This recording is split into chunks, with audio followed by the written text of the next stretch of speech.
पंचमी, कौन सी तिथि?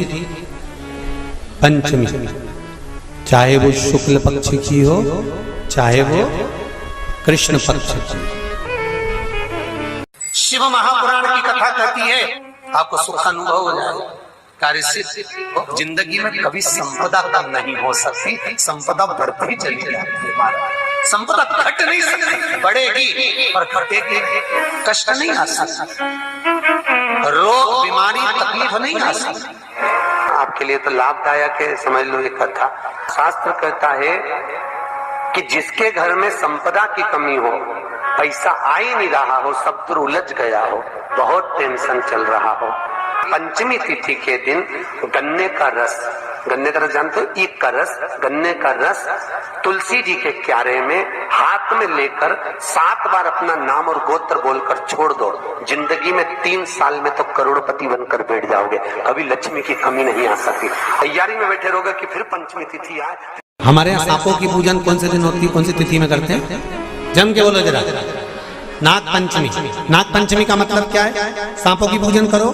नाग पंचमी का मतलब होता है शंकर जी के मंदिर में जाकर 1 लोटा जल समर्पित कर दो। उसका कारण क्या है कि हमारे परिवार में, हमारे कुटुंब में परिवार में कोई 7 पीढ़ी के अंतर्गत भी अगर कोई जीव तड़प रहा होता है, पड़ा हुआ होता है, उसकी मुक्ति नहीं होती है, तो पंचमी का चढ़ा हुआ जल उस जीव को प्राप्त हो जाता है और वो जीव तर जाता है, उसका फिर जन्म नहीं होता, वो तर।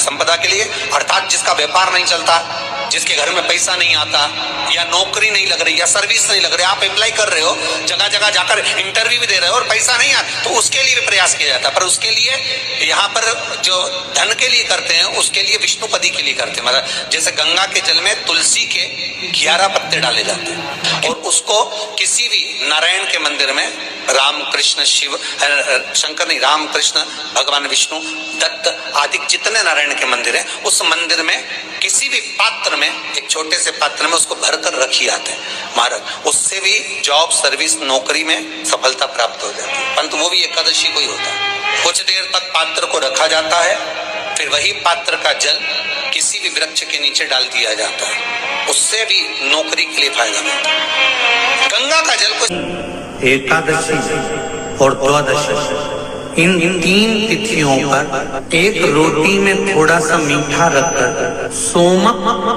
पितृ का नाम लेकर यदि गाय को खिला दिया जाता है, तो अगर कोई पूर्वज प्रेत योनि में भी पड़ा हुआ होता है, भटक रहा होता है, जिसको पिंड नहीं मिला, जो अचानक मर गया होता है, अधोगति में चले गया होता है, उस जीव की मुक्ति दशमी, एकादशी और द्वादशी, ये 3 दिन सोमक पितृ का नाम लेकर रोटी में, पूड़ी में मीठा रखकर अगर गाय को खिला दिया जाता है ये 3 दिन तक, तो वो पितृ कभी भटकते नहीं है, उनको मुक्ति प्राप्त हो जाती है मोक्ष में। दशमी की रात्रि के 12 बजे घी का दिया हथेली में रखकर दरवाजे के बाहर, उस दिए को हथेली में रखकर चंद्र का दर्शन रात्रि के 12 बजे दिए की लो में चंद्र का दर्शन करते हैं, उससे ज्योत प्रबल होती है हमारे। या तो होगा वो नवमी की रात्रि 12 बजे या दशमी की रात्रि की 12 बजे चंद्र का दर्शन,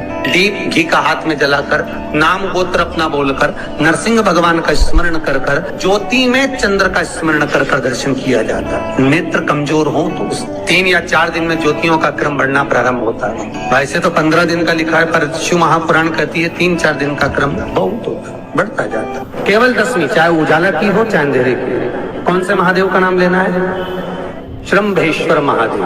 तो जब कोई व्यक्ति चिड़चिड़ करता है, क्रोध करता है, गुस्सा करता है, तो महाराज शंकर भगवान का श्रम्भेश्वर महादेव का नाम लेकर 31 बेलपत्र, जिस व्यक्ति को क्रोध आता है उस व्यक्ति का स्मरण कर कर आखा चावल मतलब सेगे चावल के साथ एक बेलपत्र, 31 बेलपत्र कर कर शिव जी के शिवलिंग पर समर्पित करी जाती है, मात्र दशमी की तिथि के लिए। केवल दशमी, चाहे उजाला की हो चाहे अंधेरे की।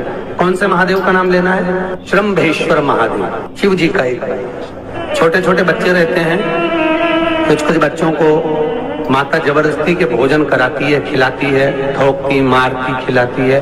कुछ कुछ बच्चे ऐसे रहते हैं वो कुछ खा ही नहीं पाते, मुख में दो और वॉमिटिंग कर देते हैं, उल्टी कर देते हैं। ऐसे बच्चों के लिए या जिस व्यक्ति को भोजन पचता नहीं हो और उदर में एसिडिटी रहती हो और जलन टाइप की होती हो, उसके लिए भी श्रम्भेश्वर महादेव का स्मरण है। सुंदर व्याख्यान वर्णन किया है। श्रम्भेश्वर महादेव के ठीक सामने अर्थात भगवान शंकर के किसी भी शिवलिंग के सामने एक तांबे के लोटे में जल रख लीजिए और जल के अंदर 3 बेलपत्र डाल दीजिए, एक पीपल का पत्ता डाल दीजिए, शमी के 11 पत्ते कलश को छुआकर शंकर भगवान के शिवलिंग पर श्रम्भेश्वर महादेव के नाम से चढ़ा दीजिए। उस जल को उठाकर ले आइए, 1 रात्रि तक घर के अंदर रखना है।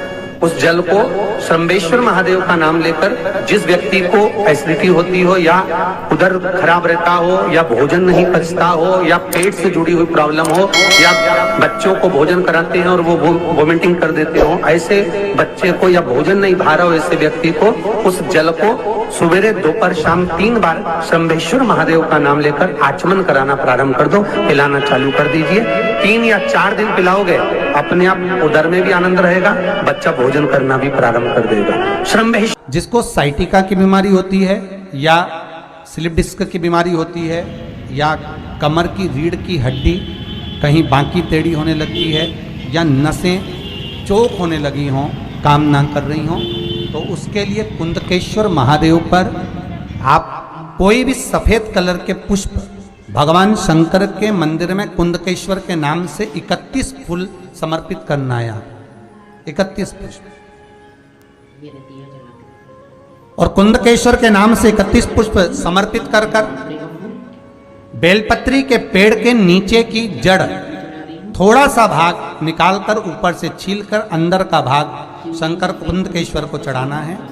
उस जड़ को लाकर उसको पीसना है और पीसकर सुबह के समय पर 3 बार उसका कुंदकेश्वर का नाम लेकर सेवन करना है। जिसको साइटिका और जिसको रीढ़ की हड्डी, स्लिप डिस्क, जिसको प्रॉब्लम होती है उसको बाबा कुंदकेश्वर एक ऐसे महादेव हैं, क्योंकि भगवान शंकर के चरण पर पार्वती के द्वारा फेंका गया कुंद का प्रहार हुआ और उससे बाबा को चोट लगी, जिससे बाबा का नाम कुंदकेश्वर पड़ा। जब आप जल शंकर को चढ़ाने तो रोज ही जाते हैं।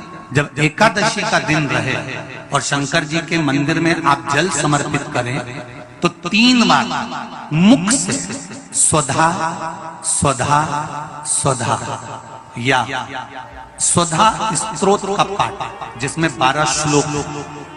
वीडियो को लाइक करिए और शेयर करिए। श्री शिवाय नमस्तुभ्यम।